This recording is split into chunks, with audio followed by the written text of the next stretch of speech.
제1장 마지막 메시지 2014년 7월 3일 그날 저녁은 일리노이주 페어필드에 내리쬐는 눅눅하고 불길한 공기만큼이나 끈적거렸다. 15세의 메건 니콜스는 어머니 캐시 조 허치크래프트와 함께 친구의 이사를 돕고 있었다. 겉으로는 평화로워 보였다. 하지만 메건의 휴대폰은 끊임없이 진동하며 바지주머니 속에서 미친 듯이 떨고 있었다. 엄마의 눈을 피해 몰래 확인하는 메시지는 온통 브로디 머버거의 이름으로 가득했다. 빨리 나와. 기다리고 있어.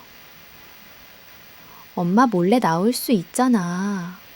우리 계획대로 하자, 브로디. 그 이름은 메건의 세상에서 동시에 자유와 억압을 의미했다. 2살 많은 고등학생인 그는 금발의 매력적인 미소로 메건의 마음을 사로잡았다. 하지만 그들의 관계는 메건의 어머니 캐시에게는 받아들일 수 없는 것이었다. 캐시는 메건이 16살이 될 때까지 데이트를 금지했고, 그로디가 메건과 헤어진 여자친구 사이에서 이중적인 관계를 이어가고 있다는 사실을 알게 되자 더욱 격렬하게 반대했다. 불과 며칠 전 브로디는 메건의 집 현관까지 찾아와 캐시와 격렬하게 말다툼을 벌였다. 당신은 너무 통제하려 들어요. 치료 좀 받으셔야겠네요. 그가 문을 박차고 나가며 던진 마지막 말은 메건의 귓가에 맴도는 저주처럼 들렸다. 난 절대 물러서지 않아. 밤 9시경 메건은 갑작스러운 복통을 호소했다. 캐시는 걱정스러운 눈빛으로 딸을 바라봤지만 메건의 눈에는 미묘한 떨림이 감돌고 있었다.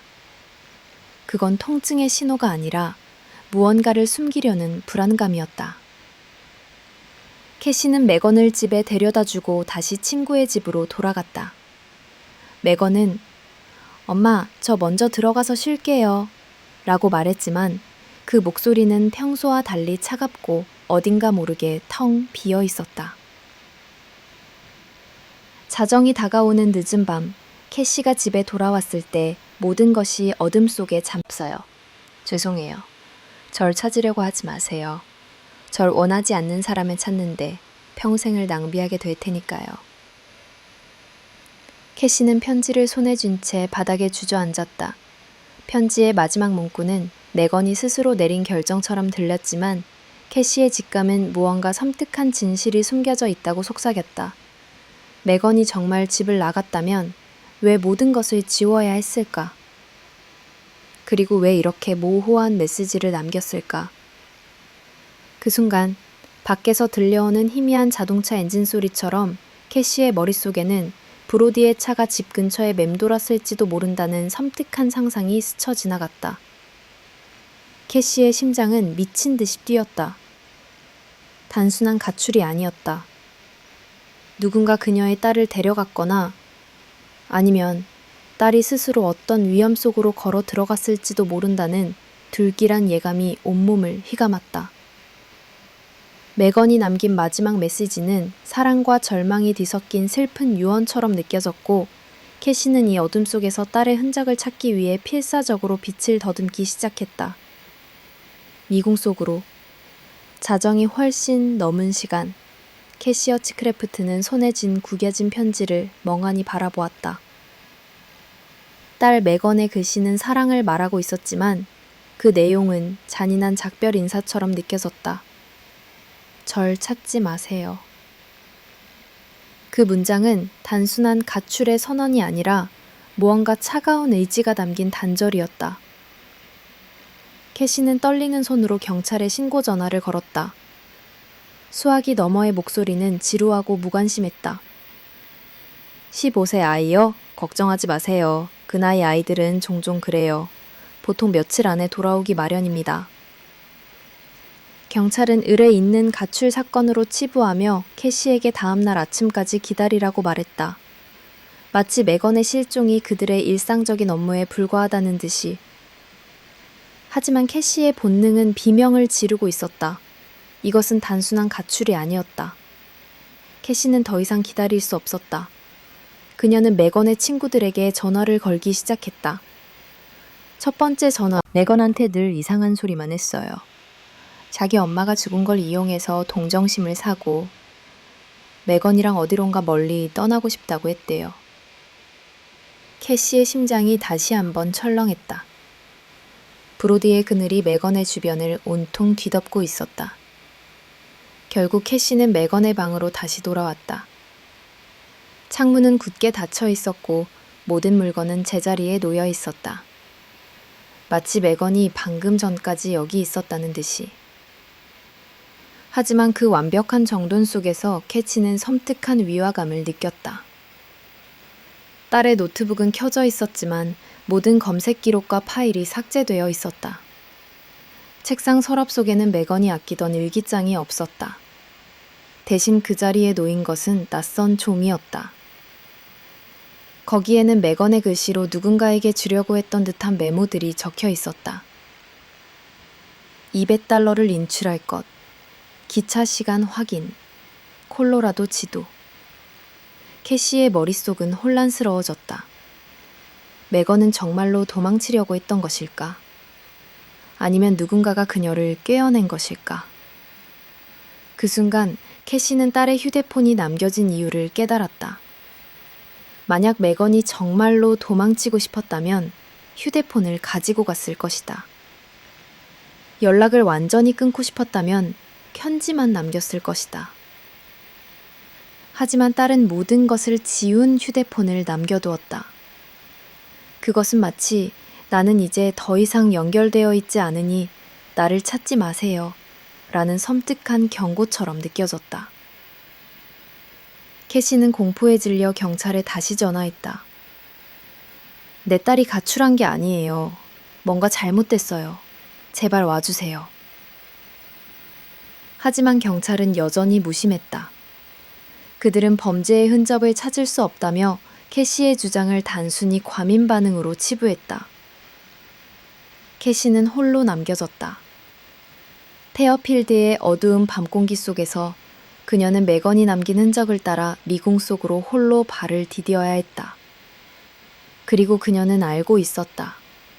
이 미궁의 끝에는 그녀의 딸이 도망쳤던 진실이 아닌 누군가가 맺고 있었고 젖은 머리카락은 이마에 달라붙어 있었다.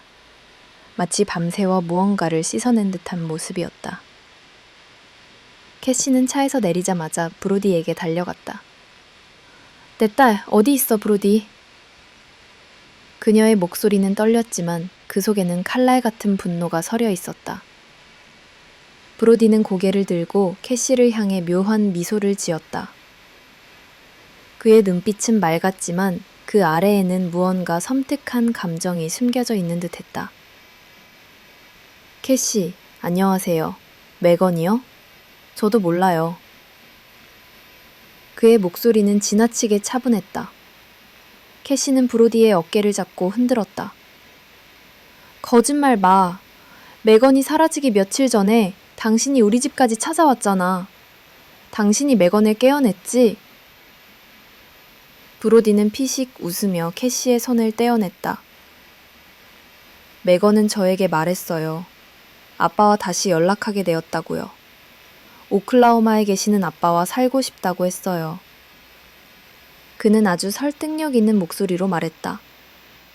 아마 거기 갔을 거예요. 당신의 통제에서 벗어나고 싶었겠죠. 그의 말이 끝나자마자 캐시의 눈은 브로디가 닫고 있던 트럭의 트렁크로 향했다. 트렁크 안쪽 바닥에는 짙은 흙먼지 위로 불길한 검은 얼룩이 남아 있었다. 피자국 같기도 하고 기름 얼룩 같기도 했다. 브로디는 캐시의 시선을 따라 트렁크를 덮어버렸다. 너무나도 빠른 움직임이었다. 캐시는 그 순간 확신했다. 저것은 단순한 얼룩이 아니었다. 캐시는 다시 브로디에게 따져 물었다. 트렁크에 있는 거 뭐야? 브로디는 태연하게 어깨를 으쓱했다. 아무것도 아니에요. 그냥 흙탕물이죠. 어젯밤에 차를 몰고 나갔다가 웅덩이를 지나서요. 그는 말을 하면서도 눈은 계속해서 캐시의 얼굴을 탐색하고 있었다. 마치 그녀의 다음 행동을 예측하려는 듯이. 그때 캐시의 눈에 브로디의 집 현관문 옆에 놓인 작은 화분이 들어왔다. 그 안에는 시들어가는 작은 꽃 한 가출의 그림자가 아니라는 것을 깨달았다. 그녀의 딸은 누군가의 손에 놀아나고 있었고 그 누군가는 바로 그녀 눈앞에 서 있었다. 캐시는 더 이상 머뭇거리지 않고 브로디를 뒤로 한 채 서둘러 차로 돌아갔다. 그녀의 직감은 브로디가 그녀에게 말한 모든 것이 거짓이며 그가 딸의 실종과 깊은 관련이 있다는 것을 소리치고 있었다. 거미줄 같은 거짓말. 브로디 머버건은 취조실의 차가운 금속 의자에 앉아 있었다. 불과 며칠 전만 해도 그는 평범한 17세 소년이었다. 하지만 지금 그에게는 미성년자 가출 사건의 참고인이 아닌 실종된 소녀의 행방을 알고 있는 용의자의 그림자가 드리워져 있었다. 마주 앉은 형사의 눈빛은 날카로웠고 방 안의 공기는 얼음처럼 차가웠다. 자, 브로디, 어젯밤에 어디 있었습니까? 형사가 질문을 던졌다. 브로디는 태연하게 어깨를 으쓱했다. 말씀드렸잖아요. 여자친구 집이에요. 확실합니까? 캐시 허치크래프트는 당신이 밤새도록 매건을 찾으러 다녔다고 하던데요. 브로디의 표정에 미묘한 경련이 일었다. 그는 잠시 망설이더니 어딘가 꾸며낸 듯한 이야기로 말을 돌렸다. 아, 그건 캐시가 계속 전화해서 그랬어요. 매건이 사라졌다고. 그래서 제가 매건을 찾으러 잠시 나갔었어요. 근데 못 찾았죠. 그래서 다시 여자친구 집으로 돌아갔어요. 그의 말은 매끄러웠지만 어딘가 어색했다. 형사는 그의 거짓말을 간파했다. 그렇다면 왜 캐시에게는 그렇게 말하지 않았죠? 왜 그녀의 딸을 찾고 있었다는 사실을 숨겼습니까? 브로디는 눈을 피하며 대답했다. 저는 그냥 매건이 경찰을 피할 시간을 벌어주고 싶었어요. 그게 매건이 원하는 거였으니까요. 그의 목소리에는 동정심이 섞여 있었지만 그것은 연극처럼 느껴졌다. 형사는 더 이상 그의 겉모습에 속지 않았다. 책상 위에는 매건의 휴대폰에서 복원된 그의 눈동자가 흔들렸다. 그는 잠시 숨을 들이마시더니 다시 한번 거짓말의 가면을 썼다. 그건 그냥 장난이었어요. 저희는 늘 그런 식으로 이야기했거든요. 그냥 농담이었어요. 형사는 싸늘한 미소를 지었다. 그건 농담이 아닙니다. 이 메시지들을 보면 당신들이 실제로 도망갈 계획을 세웠다는 것을 알 수 있어요. ATM에서 $200를 인출하라는 메시지도 있군요. 그 순간 브로디의 침묵은 그 어떤 고백보다 더 많은 것을 말해주었다. 그는 자신의 거짓말이 하나씩 무너지는 것을 지켜보아야 했다. 그는 매건을 찾으러 나갔다고 말했지만 그의 차는 밤새도록 매건의 집 주변을 맴돌았다는 증언이 있었다. 그는 매건과 도망치려는 계획을 부정했지만 문자 메시지는 그가 매건의 불안감을 교묘하게 이용하고 있었다는 것을 보여주었다. 형사는 마지막 카드를 꺼냈다. 브로디, 우리는 당신 차 트렁크에서 무언가를 발견했습니다. 핏자국처럼 보이는 검은 얼룩이었죠. 당신은 그것을 흙탕물이라고 했지만 우리는 이미 분석을 의뢰했습니다. 이 방을 나가는 순간 당신의 거짓말이 모두 밝혀질 겁니다. 마지막 기회예요. 무슨 일이 있었는지 말해줘요. 브로디는 겁에 질린 표정으로 입을 열려고 했다. 하지만 그의 입술은 굳게 닫혔다. 그는 이미 너무 많은 거짓말을 했고 더 이상 되돌릴 수 없는 길을 건넜다는 것을 깨달았다. 그는 고개를 숙이고 아무 말도 하지 않았다. 그의 침묵은 그가 매건의 실종 사건과 뗄려야 뗄 수 없는 관계라는 것을 더욱 확고히 해주었다. 취조실의 차가운 공기 속에서 형사는 그가 더 이상 매건의 단순한 남자친구가 아니라 그녀를 미궁 속으로 끌어들인 장본인이라는 것을 확신하게 되었다. 사라진 증거. 취조실에서의 침묵 이후 브로디의 트럭은 법의학 수사관들의 손에 넘어갔다. 캐시의 직감과 형사의 의심은 모두 트렁크 안의 검은 얼룩을 가리키고 있었다. 조각이 맞춰질 것이다. 하지만 얼마 지나지 않아 실망스러운 소식이 전해졌다. 샘플 분석 결과 사람의 피는 아닌 것으로 확인되었습니다. 토양과 미네랄 성분이 주를 이룹니다. 수사관의 목소리는 건조했고 그들의 기대감은 산산이 부서졌다. 그들은 브로디의 말을 그대로 받아들였다. 그것은 그저 흙탕물이었던 것이다. 그들의 눈에는 브로디가 밤새도록 차를 닦아낸 흔적들이 단순한 우연으로밖에 보이지 않았다. 형사는 절망했다. 그는 브로디의 눈빛에 숨겨진 악의를 보았고 그의 거짓말 뒤에 감춰진 범죄의 냄새를 맡았다.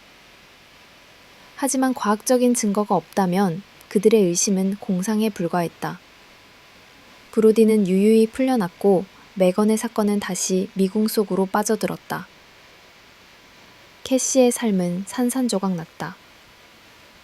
그녀는 매건이 정말로 집을 떠났다고 믿는 사람들과 딸을 잃은 슬픔에 빠져 모든 것을 망가뜨린다고 생각하는 사람들 사이에서 외로운 싸움을 계속해야 했다.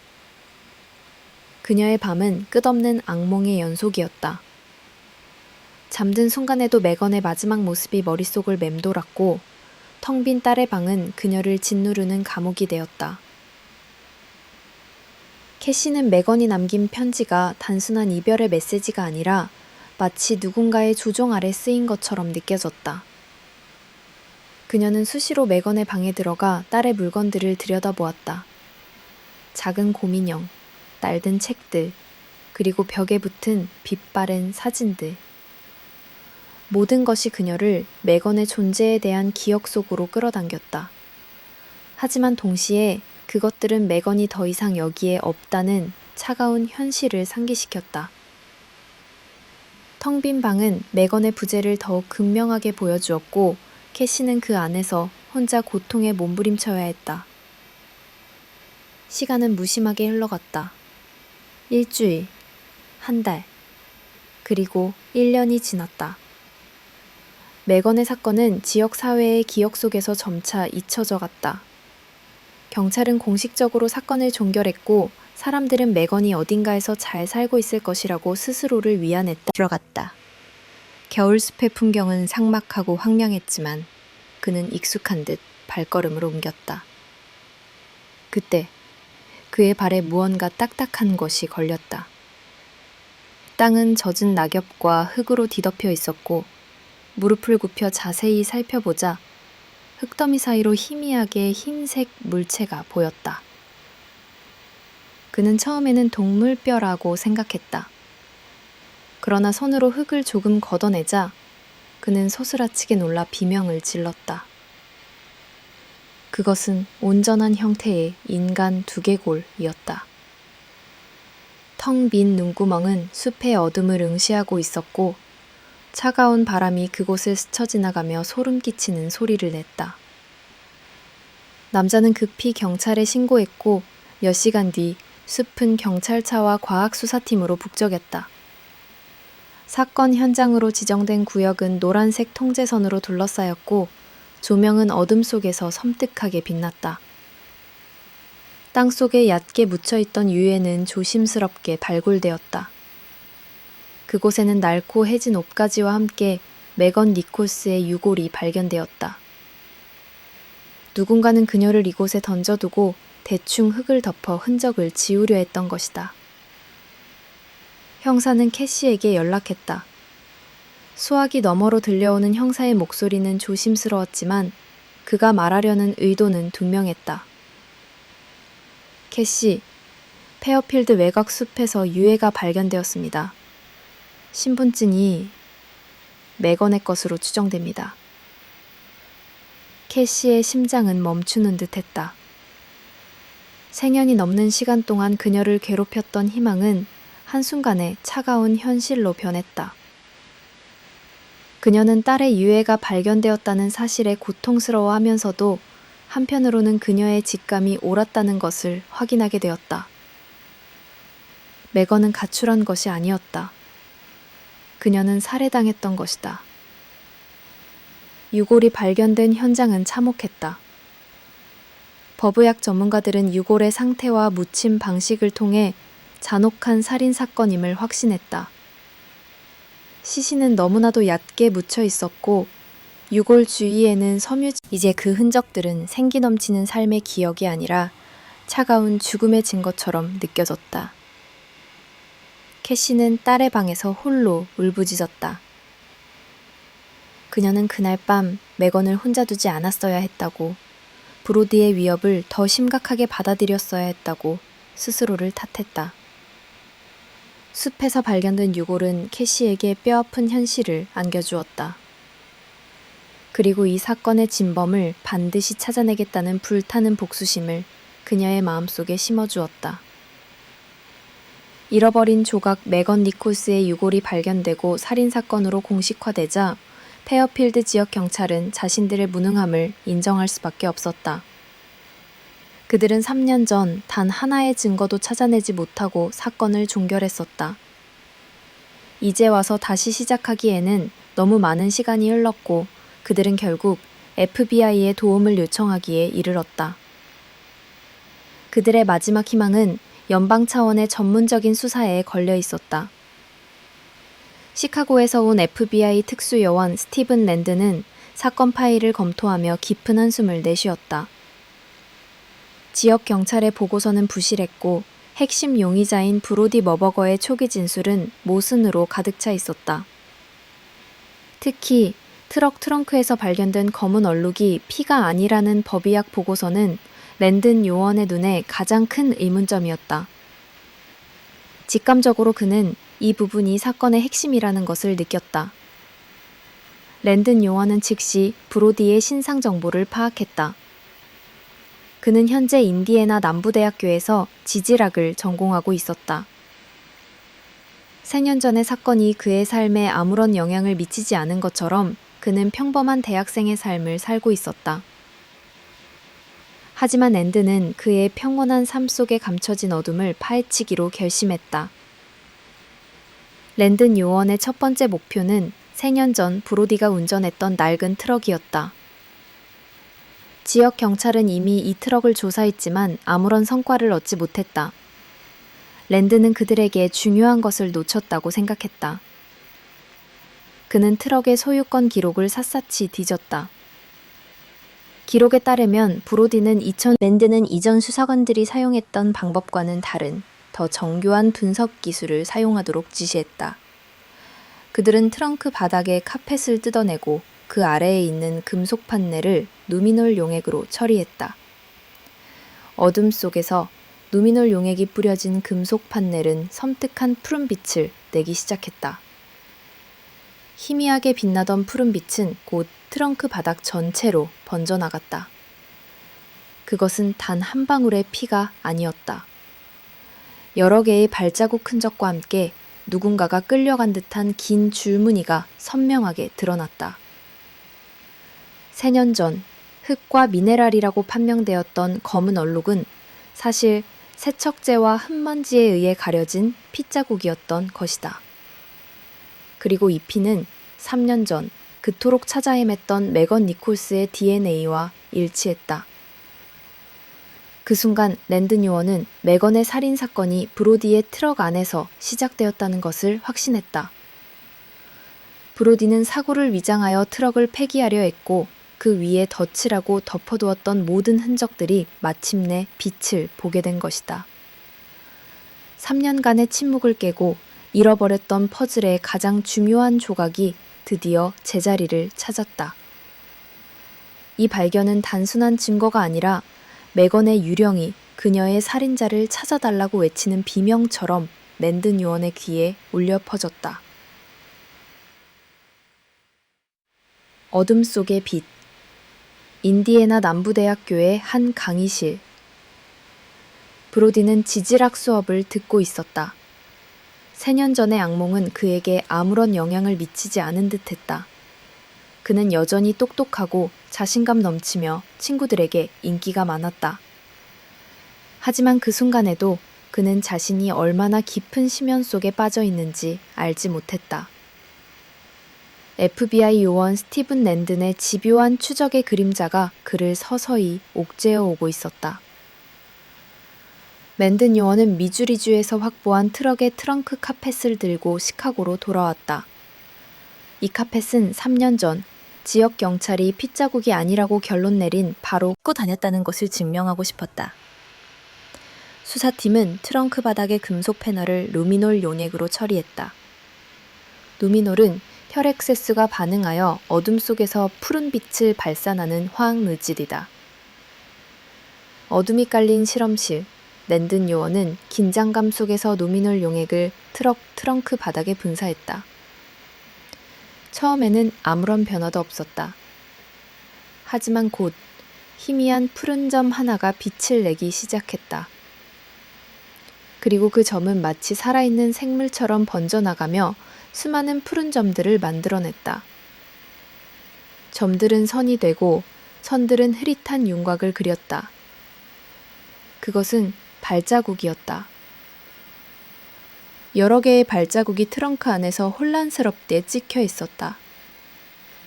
그리고 그 발자국들 사이로 누군가가 끌려간 듯한 길고 희미한 자국이 선명하게 드러났다. 루미널 용액이 보여주는 푸른 빛은 매건이 트렁크 안에서 필사적으로 몸부림쳤던 끔찍한 순간을 섬뜩하게 재현하고 있었다. 브로디가 트럭을 세척하고 카펫을 덮어두고 심지어 교통사고를 위장해 트럭을 폐기하려고 했던 모든 노력이 이 푸른빛 아래에서 허무하게 무너져 내렸다. 랜든 요원은 이 모든 증거들을 모아 브로디의 가장 친한 친구인 카일 앨리스를 찾아갔다. 카일은 브로디의 무죄를 굳게 믿고 있었지만 랜든 요원이 그에게 DNA 분석 결과와 루미놀 사진을 보여주자 그의 얼굴은 공포로 질렸다. 이것들은 매건의 피입니다. 당신의 친구는 살인자일 가능성이 매우 높습니다. 카일은 충격에 휩싸였다. 그는 친구의 진실을 알고 싶었고 랜든 요원의 제안을 받아들였다. 브로디와 대화를 녹음해 주십시오. 그가 무슨 말을 하는지, 진실을 말하는지 듣고 싶습니다. 어둠 속에서 빛을 발하는 트럭 트렁크의 푸른 흔적은 이제 브로디를 옥죄는 거미줄이 되었다.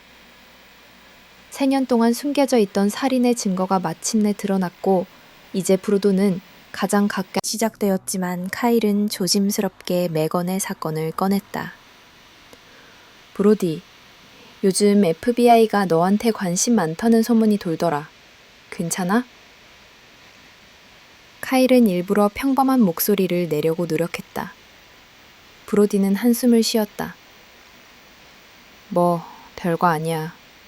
그들이 내가 매건을 죽였다고 생각하는 것 같아. 웃기지? 그의 목소리에는 뻔뻔함이 섞여 있었다. 하지만 난 아무것도 몰라. 내가 아는 건 매건이 그냥 도망쳤다는 것뿐이야.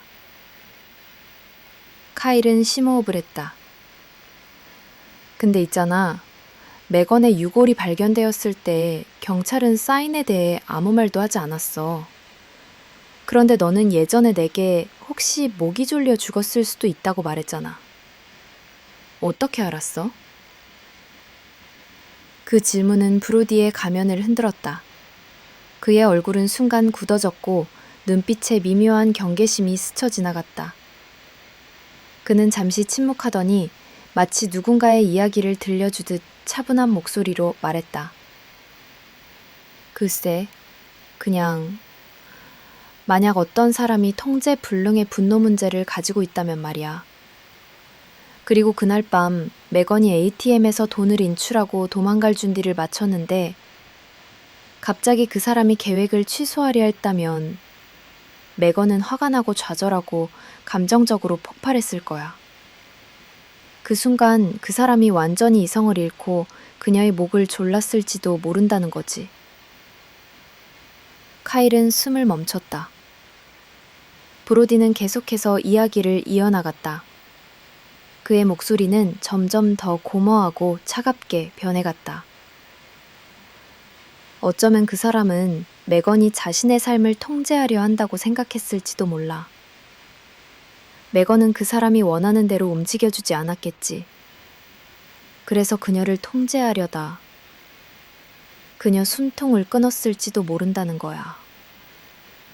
이 모든 이야기는 가설의 형태였지만 브로디의 목소리에는 그날 밤의 공포와 긴장감이 생생하게 담겨 있었다. 그는 FBI나 경찰이 발표하지 않았던 매건의 사인에 대한 구체적인 고백하고 있다는 사실조차 모른 채 어둠 속에서 진실의 끈을 하나씩 풀어놓고 있었다. 50년의 대가 2022년 늦가을 페어필드 법원은 3년 전의 미스터리가 마침내 풀리는 역사적인 순간을 맞이했다. 법정은 브로디 머버거의 재판을 보기 위해 모인 사람들로 가득 찼다. 브로디는 여전히 자신감 넘치는 표정으로 변호인 옆에 앉아 있었지만 그의 내면은 이미 거대한 압박감에 짓눌려 있었다. 그의 거짓말은 이제 더 이상 그를 보호해주지 못했다. 검사는 법정에서 사건의 모든 퍼즐 조각을 하나씩 맞춰 나갔다. 그는 먼저 3년 전에 허술했던 초기 수사를 지적하며 브로디의 트럭 트렁크에서 발견된 피가 핏자국이 아니라는 판정은 잘못된 것이었음을 증명했다. 그리고 FBI가 미주리주에서 찾아낸 트럭의 루미놀 사진을 스크린에 띄웠다. 어둠 속에서 푸르게 빛나는 발자국과 끌려간 흔적은 브로디가 매건의 시신을 트렁크에 싣고 다녔다는 명백한 증거였다. 법정은 충격과 경악에 휩싸였다. 다음으로 검사는 카일 앨리스가 녹음한 브로디와의 대화 녹취록을 재생했다. 브로디의 목소리는 법정 전체에 울려 퍼졌다. 그는 매건의 죽음을 가설이라는 이름으로 묘사했지만 그가 말한 사인은 오직 살인자만이 알 수 있는 정보였다. 통제 불능의 분노 문제와 목이 졸린이라는 단어는 브로디의 입에서 나왔고 이는 그가 그날 밤의 유일한 증인이자 가해자라는 것을 증명했다. 검사는 배심원들을 향해 서서히 걸어가며 최종 변론을 시작했다. 매건 니콜스는 ATM에서 $200를 인출했습니다. 그녀는 모든 것을 준비하고 브로디와 함께 새로운 삶을 시작할 준비가 되어 있었습니다. 하지만 브로디는 마지막 순간에 마음을 바꿨습니다. 그가 사랑을 빈자하여 매건을 조종하고 마침내 떠나려는 그녀를 통제하려 했을 때 매건은 감정적으로 폭발했을 것입니다. 그리고 그 순간 브로도는 그는 자신의 죄를 뉘우치지 않는 듯 보였다. 그의 눈빛은 텅 비어 있었고 마치 모든 것이 연극이었다는 듯한 차가운 미소가 입가에 희미하게 번졌다. 하지만 그의 자유는 끝이 났다. 매건이 남긴 편지는 절 찾지 마세요 라고 말했지만 결국 그녀의 흔적은 그 어떤 거짓말보다 강력한 증거가 되어 그녀의 살인자를 찾아냈다. 브로디는 매건을 습속에 묻었지만 그녀의 유령은 그의 삶 전체를 파괴하며 끝없는 감옥의 심연 속으로 그를 끌고 들어갔다. 캐시는 법정 한쪽 구석에 조용히 앉아 있었다. 그녀의 얼굴에는 기쁨의 눈물 대신 고통과 상실감만이 가득했다. 법의 심판은 내려졌지만 그녀의 딸은 돌아오지 않는다. 매건의 텅 빈 방은 이제 영원히 채워질 수 없을 것이며 캐시는 딸의 기억 속에서 그녀의 삶을 이어가야 할 것이다.